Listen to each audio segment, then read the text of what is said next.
ஹரே கிருஷ்ணா. கற்க கசடர அமைப்பின் சார்பாக விருந்தாவன யாத்திரை மகிமை 8வது பாகம். ஓம் அக்ஞான திமிரந்தஸ்ய ஞானாசன சலாக்கயா சச்சுரம் மிலிதம் ஏன தஸ்மை ஸ்ரீ குருவே நமக.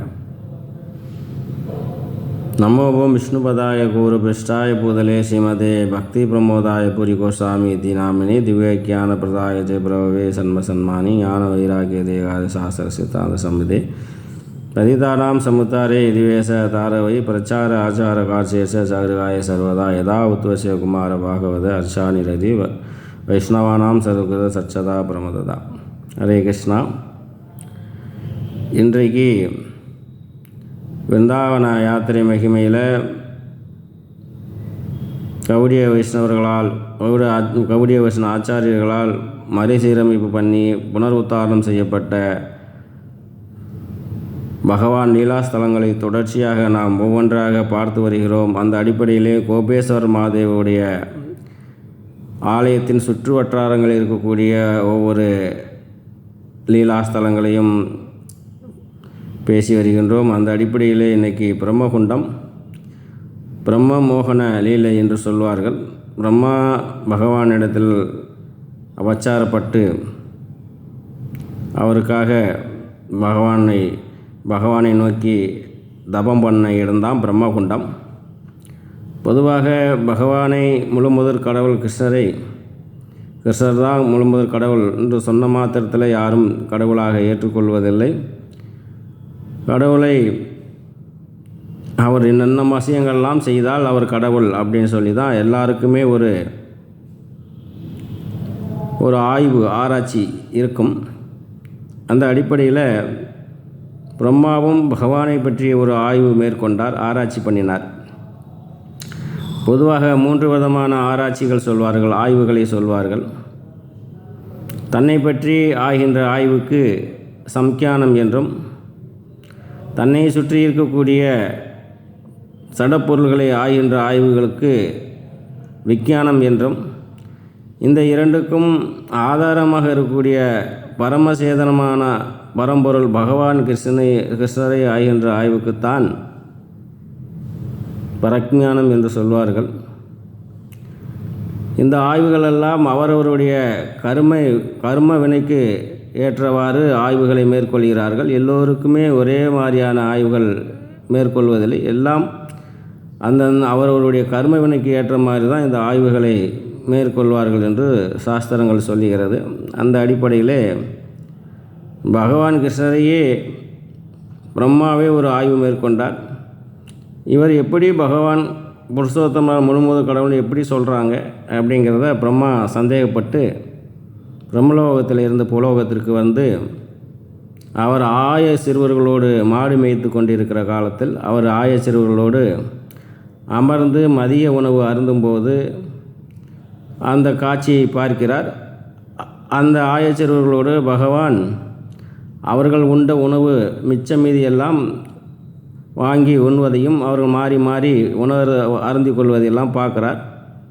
இது எப்படி சாதாரண விரஜவாசிகளோடு இவர் உட்கார்ந்து அவர்கள் சாப்பிட்ட எச்சியெல்லாம் சாப்பிட்றாரு, இவர் எப்படி முழுமுதற் கடவுளாக இருக்க முடியும் என்று அவருக்கு ஒரு ஐயப்பாடு ஏற்பட்டது. அதனால் அவர் என்ன செஞ்சாருன்னா, அந்த சிறுவர்கள்லாம் வைத்திருந்த மாடுகளை எல்லாம் பிரம்மலோகத்துக்கு கொண்டு போனார். அப்போ அந்த மாடுகளை தேடி சென்ற சிறுவர்களையும் கடத்தி சென்று விட்டார். இந்த சம்பவத்தை பகவான் பார்க்குறாரு. என்ன போனவர்களை காணோம், மாடுகளையும் காணோம். அப்போ யார் இந்த வேலையை செய்கிறார் என்று சொல்லி பகவானுக்கு தெரிஞ்சிருது. ஆனாலும் கூட பகவான் சாதாரண ஒரு சிறுவன் மாதிரி அழுகிறாரு. சுபாலா, மதுமங்களா, எல்லாரும் இங்கே போயிட்டியே, இப்படி உங்களை காணமே, மாடுகளையெல்லாம் காணமே, நான் எப்படி திரும்பி போவேன், என்ன சொல்லுவேன்னு சொல்லி அப்படி ஒரு பொய்யான அழுகிறாரு. அப்புறம் கொஞ்ச நேரத்தில் பகவான் என்ன செய்கிறாருன்னா, எந்தெந்த சிறுவர்கள் கடத்தி செல்லப்பட்டார்களோ, எந்த மாடு கண்ணுக்குட்டியெல்லாம் கடத்தி செல்லப்பட்டதோ அதுவாக தன்னை விரிவுபடுத்துகிறார். அந்த சிறுவர்கள் மாதிரியும் அந்த மாடுகள் மாதிரியும் அப்படியே அச்சு மாறாமல் அதே மாதிரி பண்ணுகிறார். அவங்க போட்டிருந்த உடையிலிருந்து அவங்க கையில் வைத்திருந்த கைத்தடி உட்பட அவர்கள் உணவு கொண்டு வந்த பாத்திரம் உட்பட அப்படியே தன்னை விரிவுபடுத்தி கொண்டு அந்த சாயங்காலம் அவர் விருந்தாவனத்துக்கு எப்படி மாடு மேய்க்க வந்தார்களோ அதே மாதிரி திரும்பி செல்கிறார்கள். அப்போ இந்த லீலையில் கொண்டு போய் சேர்த்துட்டு திருப்பி பிரம்மா வந்து பார்க்குறதுக்கு 1 வருஷம் ஆயிரும். அந்த 1 வருஷத்துக்குள்ளே இந்த கன்றுக்குட்டியெல்லாம் வந்து பெரிய கன்றுக்குட்டி ஆகி மறு கன்றுக்குட்டி போட்டுரும் மாடுகள். அப்போ ஒரு நாள் வந்து சின்ன கன்றுக்குட்டியெல்லாம் கட்டி போட்டுட்டு பெரிய கன்றுக்குட்டியெல்லாம் தனியாக ஓட்டிட்டு மாடுகளை தனியாக ஓட்டி மேய்க்கிறது தான் எப்பவும் வழக்கம். அப்போ இந்த கன்றுக்குட்டியை மேய்க்கிற பால சிறுவர்கள் வந்து மேய்ச்சிக்கிட்டு இருக்காங்க. அந்த மாடு வந்து வேறு இடத்துல மேயுது. இந்த கிருஷ்ணரே அந்த கன்றுக்குட்டியை மாற்றினார் இல்லையா, அந்த கன்றுக்குட்டியில் பார்த்த மாடுகளுக்கு வந்து ஒரு கட்டுக்கடங்காத அன்பு ஏற்படுது. அந்த கன்றுக்குட்டியை பார்த்த உடனே இப்போயும் கன்றுக்குட்டிக்கு பாலை கொடுக்கறத விட்டுட்டு போன வருஷம் இருந்த கன்றுக்குட்டிக்கு பாலை கொடுக்கறதுக்கு அந்த மாடுகள்லாம் ஓடி வருது பாலை கொடுக்கறதுக்கு. அப்போ அவங்க ஆயர்கள் அதை அடக்க முடியலை. இந்த சிறுவர்களும் அந்த கன்றுக்குட்டியை விட்டுறாங்க. உடனே சிறுவர்களை வந்து அவங்க ஆயர்கள், ஏன்டா இப்படி கன்றுக்குட்டியை பற்றி ஓட்ட முடியாமல் விடுறிய, இப்போ பாலை பூரா இந்த கன்றுக்குட்டி கொடுத்துருச்சுன்னா சின்ன கன்றுக்குட்டிக்கு பால் இல்லாமல் போயிருமேன்னு சொல்லி அந்த சிறுவர்களை அவங்களுடைய ஆயர்கள் அடிக்க ஓடுறாங்க. ஓடினாலும் கூட பக்கத்தில் போனோன்னா அந்த குழந்தைய பார்த்த உடனே அவங்களுக்கு கட்டுக்கடங்காத ஒரு அன்பு ஏற்படுது. உடனே குழந்தைகளை எடுத்து கொஞ்சுறாங்க. அந்த கன்றுக்குட்டிக்கு பசுமாடு வந்து சின்ன கன்றுக்குட்டிக்கு கொடுக்க வேண்டிய பாலையெல்லாம் அந்த பெரிய கன்றுகளுக்கு கொடுக்குது. பார்த்தா ஒரே பிரேமை மையம், ஒரே பிரேமையில் வந்து மூழ்கிடுறாங்க. இந்த சம்பவத்தை வந்து பலராமர் பார்க்குறாரு. இது என்ன இது, போன வருஷம் கன்றுக்குட்டிக்கு இந்த மாடுகள்லாம் ஓடி பாலை கொடுக்குது, இந்த பையங்களை சத்தம் போட்டு அடிக்க போன இந்த ஆயர்கள்லாம் அந்த பசங்களை தூக்கி கொஞ்சுறாங்க. அப்போ இது என்ன சம்பவம் அப்படின்னு சொல்லி பார்க்கும்போது அப்போ தான் பகவான்கிட்ட கேட்குறாரு, இது என்ன கிருஷ்ணா, இது என்ன லீலை, இது இப்படி கட்டுக்கடங்காத பிரேமை எப்படி வந்தது, இது உன்னுடைய வேலையாக தான் இருக்கும், என்ன நடந்ததுன்னு சொல்லு அப்படின்னு சொல்லி கிருஷ்ணர்கிட்ட கேட்கும்போது அப்போ கிருஷ்ணர் வந்து எல்லாமே தான் தாங்கிற அந்த விஷ்ணு ரூபத்தை காட்டுறாரு. அப்போ இதை வந்து பிரம்மா வந்துட்டு போயிட்டு திரும்பி வந்து பார்க்குறாரு. அதுக்கு 1 வருஷம் ஆயிடும். பிரம்மா வந்து திரும்பி வந்து பார்க்கும்போது எந்த கன்றுக்குட்டிகளை சிறுவர்கள்லாம் அவர் பிரம்மலோகத்துக்கு கொண்டு போனால் அதே சிறுவர்கள் மாடுகள் எல்லாமே வந்து பகவான் திருப்பி இங்கே விரிவுபடுத்தி வச்சிருக்கிறாரு. அதை பார்த்துட்டு பிரம்மா மிரண்டு போயிடுறாரு. நம்ம தான் சிருஷ்டிகர்த்தான்னு நினைக்கிறோம், நம்மளை விட பயங்கரமாக சிருஷ்டியை உருவாக்கியிருக்காரு அப்படின்னு சொல்லி அப்போ தான் பகவானுடைய மகிமை புரிஞ்சு பகவான் இடத்துல வந்து மன்னிப்பு கேட்குறாரு. ஏன்னா பகவான் பொதுவாக பக்தர்கள் தனக்கு அபராதம் பண்ணாலும் பகவான் விட்டுருவார், பக்தர்களுக்கு அபராதம் பண்ணால் விட மாட்டார். ஆகவே பகவானுடைய இந்த லீலையை பார்த்த அவர் பயந்துட்டு பகவானிடத்தில் மன்னிப்பு கேட்குறாரு.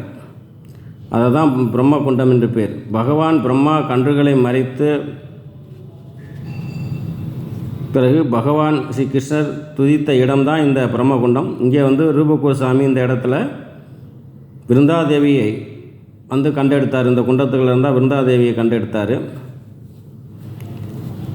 அப்போ லட்சக்கணக்கான கன்றுகளாகவும் சிறுவர்களாகவும் தடிகளாகவும் அனைத்துமாக பகவான் விஸ்வரூபம் எடுத்திருந்தார்.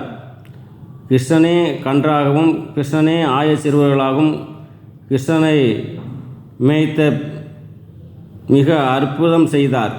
அவரது மகிமையை கண்ட ஸ்ரீ பிரம்மா இந்த இடத்தில் கிருஷ்ணரை துதித்தார்.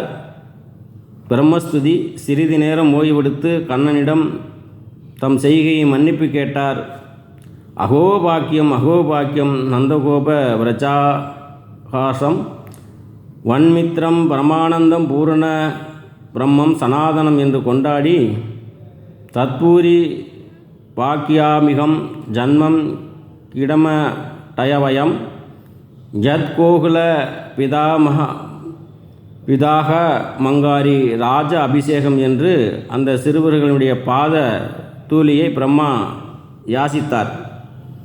பிரம்மா வந்து அந்த ஆயச்சிறுவருடைய அந்த பாதத்தூளியை வந்து எனக்கு கிடச்சா போதும், நான் பெரிய பாக்கியசாலி ஆவேன்னு சொல்லி அந்த மாதிரி உட்காந்து தபசு செஞ்ச இடம் தான் இந்த பிரம்மகுண்டம். இங்கே தான் விருந்தாதேவியை வந்து ரூப கோஸ்வாமி அந்த குண்டத்திலேருந்து எடுத்து காமியவனில் வந்து அதை பிரதிஷ்டை பண்ணியிருக்காங்க. ஸோ அந்த மாதிரியாக பிரம்ம மோகன லீலை நடந்த பிறகு பகவானை மன்னிப்பு கேட்டு அவர் கண்ணீர் விட்டு அழுத அந்த கண்ணீர் தான் இந்த பிரம்மகுண்டமாக மாறியது. ஆக இந்த லீலையை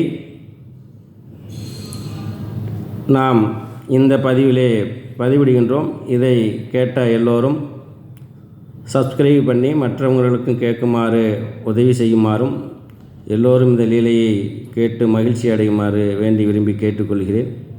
ஹரே கிருஷ்ணா.